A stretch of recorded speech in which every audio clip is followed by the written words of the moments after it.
If you do a rep of an exercise and you feel a little bit of pain, you do not have to scrap the entire workout most of the time. Here is a real example from a client session that I am on my way back from right now, and I'll tell you a little simple framework that you can use to keep training, reduce pain, improve the progress, and have a better workout despite that feeling. So I am on my way back from a training session with a couple. They're in their late 70s, and the woman, while I was training her, I was having her work on a hip move, right? A hip joint move, which is essentially a higher rep movement that allows her hip to move and get a lot of strength and endurance and range of motion and other, great benefits. So if you can picture this, she was standing, right? She had a piece that she was holding onto for an anchor, just so she had a little more balance. And all she was doing was raising her knee as high as possible, right? To get her hip into full flexion, and then dropping her foot down and back with a little bit of an extension at the hip, right? So she was just swinging. I call them hip swings. So up, down and back, up, down and back. And that's a really great groove to get the hip working. And even though they're very light and very low impact, she has herniated disc history, and we work around it very intelligently, and she feels great most of the time. But she told me that during one of the reps of this, it triggered her back, and her first response to me was, hey, my back hurts a little bit, let's do something else.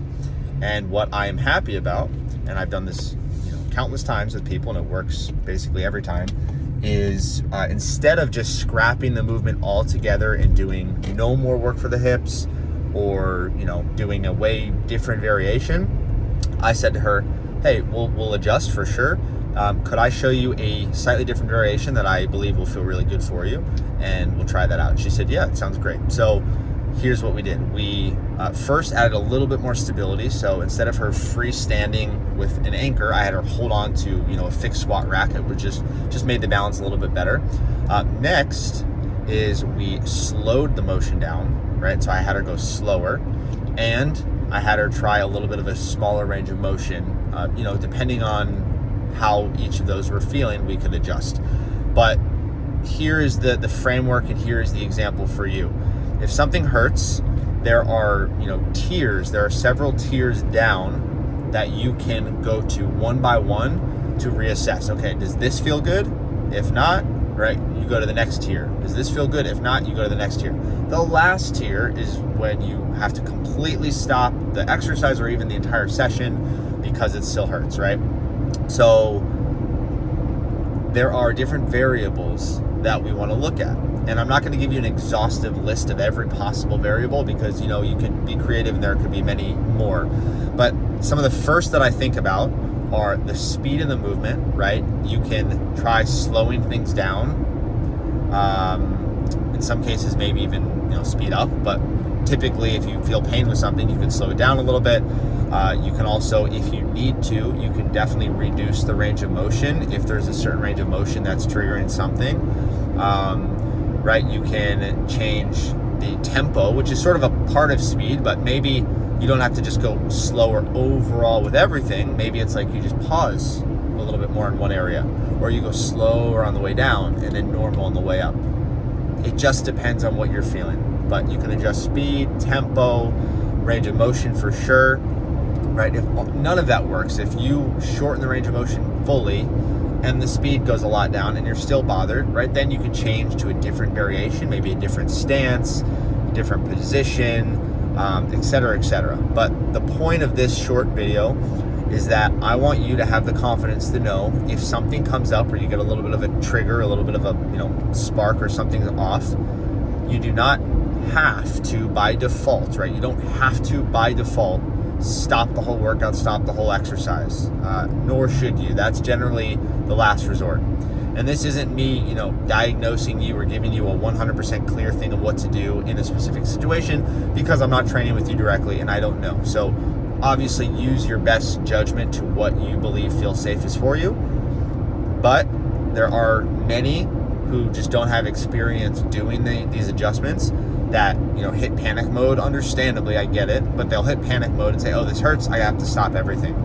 And the intelligent athlete, the intelligent trainee, the intelligent trainer and coach knows that the first step when something triggers is to pause for a moment, take a deep breath, stay calm, realize that, right, you're okay, and then make a smart adjustment and see how that goes. And then you keep making adjustments to find the most range of motion and strength and effort you can do pain-free, right? That is a very useful framework. So I want you to take this. If it's very useful for you and you find a use case for it, please let me know. I would love to know how it goes. But this is something that I did with my, higher aged client that worked for her. We changed the speed a little bit and the range of motion, and she said that she felt a lot better and she was able to, get her sets in. One more thing. So range of motion is a specific variable that I find really interesting, because in most cases, you can get to that point of it, right? If you slow down the speed and you still have some issue, you should be able to find a workable variation just by lowering the range of motion to a degree. And I don't want you to lower it more than you have to, right? We want to get as much range of motion as we can pain-free, for sure. But think about the end, extreme of range of motion. Let's say we're doing let's say we're doing that hip motion that I explained in this video, and all of it is bothering, it's still bothering. If we go to such a small range of motion to where, we're literally lifting the hip up like this much and back this much, almost no movement, it's very unlikely that is going to bother or cause a problem. You probably will be able to do much more than that. But if for some reason all the range of motions are really hurting, but that feels good, then at least do that. And obviously, get care, get treatment, go to who and where you need to go to, take care of this problem and get yourself help among the help that you can do for your own body, right? Which is another thing in itself. But essentially, range of motion should be somewhere where we can find. So if anything, go to a range of motion, even if it gets really small, and just keep the motion going, and then you can go on to your other exercises. So I hope this framework helps you tremendously. It has helped me with my own body. It has helped clients of mine feel much better and still have that confidence that they can push themselves in a smart way. And it has certainly helped my coaching career a lot, because I've allowed people to continue training despite pain or injuries, as opposed to just stopping altogether, which is rarely a good idea. Often it is a very bad idea. So keep training, keep staying strong. Thank you for listening, and I'll talk to you.